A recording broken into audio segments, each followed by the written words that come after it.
السلام عليكم ورحمة الله وبركاته. أهلا وسهلا بكم معانا في فيديو جديد من فيديوهات المراجعة الخاصة على قناتنا، قناة موكا تشانل، واللي إن شاء الله من خلالها النهاردة هنعمل أنبوكسنج ونعمل مراجعة لمكنة قهوة تركي، منتج مصري كويس جدا من شركة فلامينجو. وإن شاء الله من خلال الفيديو كده نعمل لها أنبوكسنج ونشوف المميزات والعيوب من وجهة نظرنا في مكنة القهوة ديت. بس كالعادة في بداية الفيديو بطلب منكم دايما إن أنتوا تدعمونا على قناتنا من خلال إن أنتوا تعملوا لايك للفيديو وتعملوا سبسكرايب عندنا في القناه وتفعلوا زر الجرس عشان يوصل لكم كل جديد. ويلا بينا نبدا ونقول بسم الله الرحمن الرحيم. طبعا سعر ماكينات القهوه بقت غاليه جدا جدا في مصر. احنا كنا عملنا سلسله فيديوهات قبل كده او اكتر من فيديو على قلايه تورنيدو اللي هي 735 واط قلايه قهوه تركي، واللي سعرها دلوقتي بقى غالي جدا، واللي بقى اكتر من 2000 ونص، 2500 جنيه. اكتر من كده كمان سعرها بيبقى في اكتر من مكان سعرها عدى الرقم دوت. وطبعا ده رقم كبير بعد ما كان سعرها مثلا 800 جنيه او 900 جنيه. فاحنا عملنا سيرش كده كويس ولقينا ان في منتج مصري حبينا ان احنا نجيبه ونعمله كده انبوكسنج ونشوف هل هيعمل نفس الاداء ولا لا. وبصراحه اتفاجئنا من الاداء بتاعه، او المنتج كويس جدا، وهو من شركه فلامينجو. زي ما قلت لحضراتكم المكنه دي بتيجي 400 واط، بتيجي بسعه 4 اكواب، وفيها سنسور كمان علشان خاطر الفوران بتاع القهوه زي بالظبط اللي موجود في التورنيدو، بس سعرها هيكون اقل كتير كمان من التورنيدو. وان شاء الله هقول لحضراتكم على سعرها في نهايه الفيديو. نفتح كده مع بعض. مكنه القهوه دي زي ما قلت لحضراتكم كده بتيجي ب 400 واط، وطبعا دي فيها ميزه كويسه جدا، وهي ان طبعا كل ما قيمه الواط بتبقى اقل، اولا بتحافظ على الطاقه، يعني ما بتستهلكش كهرباء كتير. بالاضافه كمان ان القهوه احنا كلنا عارفين القهوه بتبقى محتاجه ما بتبقاش محتاجه درجه الحراره بتاعتها تبقى عاليه عشان ما تغليش او ما تفورش بسرعه. فانا شايف ان 400 واط كويسه جدا. ده زي بروشور كده موجود فيه كل المنتجات اللي شركه فلامينجو دي بتعملها، ودي شركه مصريه 100%. ممكن اقول لحضراتكم برضو على عيوب زي ما هنقول على المميزات، هقول لحضراتكم برضو على عيوب من وجهة نظري. لكن من نتكلم على المميزات الاول. ان هي فيها ميزة الانذار الصوتي، بتعمل صوت لو احنا حطينا الكنكة من غير مية فيها انذار، بتدي انذار على طول. كمان لما بتخلص بتدي صوت ان هي خلصت. المكنة كبيرة جدا يعني، وده كان مفاجأة بالنسبة لي، شكلها كبير. الماتيريال بتاعتها من البلاستيك، مش اقوى حاجه يعني. برضو نقول برضو المميزات والعيوب. وكمان السنسور بتاعها طبعا فيها زرارين، بس هو الزرار اللي على الشمال هو للباور، والزرار اليمين ده اضاءه بس. الماتيريال بتاعتها طبعا هو المنتج ده صنع في مصر او صناعه مصريه بالكامل. 220 ل 240 فولت.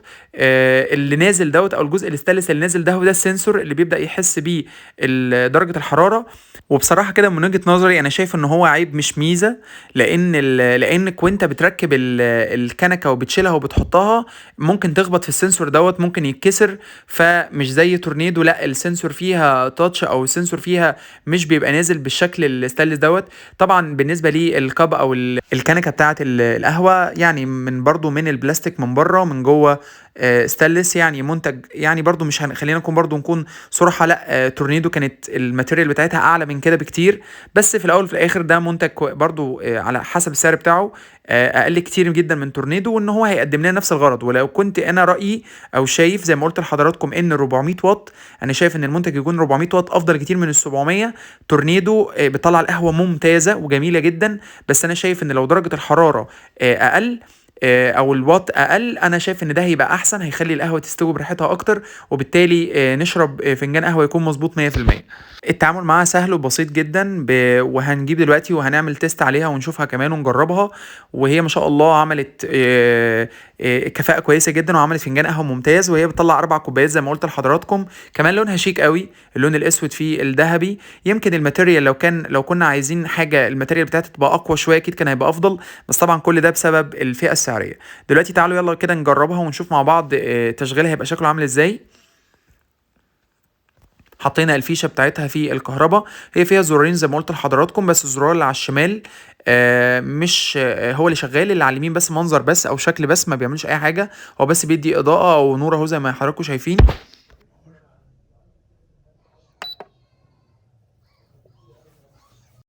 بس خلاص كده اشتغلت تمام، مفيش فيها اي مشكله. زي ما حضراتكم شفتوا كده هتبدا بقى هي تشتغل. وزي ما قلت لحضراتكم انا شايف فيها ميزه قويه جدا جدا، ان 400 واط.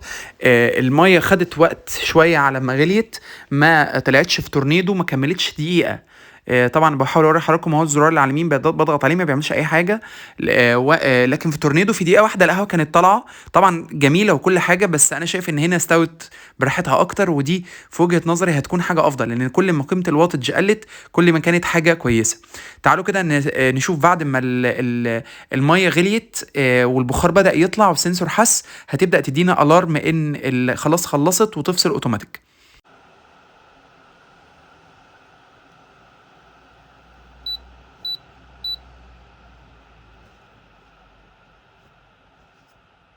زي ما حضراتكم شفتوا كده خلاص، اول ما الميه بدات تغلي او بدات الكنكه تفور، طبعا انا كنت بس حاطط ميه بجرب بس وبعمل تيست بيها. زي ما شايفين برضو في ميزه عاليه قوي، ايه هي بقى؟ ان صحيح وصل لدرجه الغليان بس ما حصلش فوران. ودي علشان خاطر ما تقلبش القهوه، يعني ما تقلبش الوش بتاع القهوه، لا. طب مجرد ما خلاص البخار طلع وبدات تحس ان درجه الحراره وصلت للدرجه التمام، بدات تدي الارم. وممكن اشيلها واحطها تاني لو انا حاسس ان لا القهوه محتاجه تاخد شويه كمان، احطها تاني مفيش مشكله، واضغط على زرار الباور. ما عنديش فيها اي مشكله. الزرار اللي على اليمين زي ما قلت لحضراتكم ملوش اي قيمه، هو اللي على الشمال هو اللي ايه بيشغل. اللي على اليمين بس شكل او منظر بس. لكن انا في وجهه نظري لو كان في ميزه في المكنه دي اللي ميزتها حلوه قوي، ان هي ما شاء الله كبيره طبعا، وان هي بتاخد 4 اكواب او 4 كوبايات زي بالظبط التورنيدو، وتقريبا بنص ثمنها او اقل كمان من نص ثمنها. بالاضافه لان انت عندك 400 واط، فبالتالي انت القهوه هتستوي براحتها، مش هيبقى فيها اي مشكله، او مش هيبقى هتتقلب بسرعه او تفور. لا، السنسور بيوقف الموضوع ده في مكنه القهوه دي، وبتبقى ممتازه جدا. اما بالنسبه للعيوب من وجهه نظري، هي طبعا الماتيريال ما هياش احسن حاجه. الديزاين كويس، لكن الماتيريال نفسها بلاستيك، ما هياش قويه، ما هياش تقيله، لا. وكمان بالاضافه ليه ان السنسور اللي نازل دوت، انا من وجهه نظري لازم نخلي بالنا واحنا بنشيله وبنحط، علشان ممكن يتكسر. كمان الفيشه بتاعتها صغيره جدا، وبالتالي هتبقى كويسه طبعا في المطبخ، لو هتحط على قطعه مطبخ او حاجه اكيد هتبقى كويسه ومميزه جدا. نيجي بقى مش هيبقى مشكله يعني بالنسبه لنا في طول السلك. نيجي لاهم جزئيه، وهي جزئيه السعر. طبعا اللي اكتشفته ان في ناس كتير جدا ما تعرفش عن المنتج دوت، او منتج مصري محدش يعرف عنه حاجه. كلنا دايما بنروح نجيب المستورد، لكن المنتج ده صناعه مصريه بالكامل. وكمان سعره كويس جدا. المكنه دي وقت ما اشتريتها كان سعرها عامل 1300 جنيه. وقت ما اشتريت المكنه دي او وقت تسجيل الفيديو كان سعرها عامل 1575 جنيه. ده كان سعرها وقت ما اشتريتها او وقت تسجيل الفيديو دوت. طبعا ممكن السعر يزيد او يقل على حسب المكان اللي احنا بنشتري منه. وطبعا احنا عارفين الاسعار كل شويه سعرها كل شويه الاسعار بتتغير.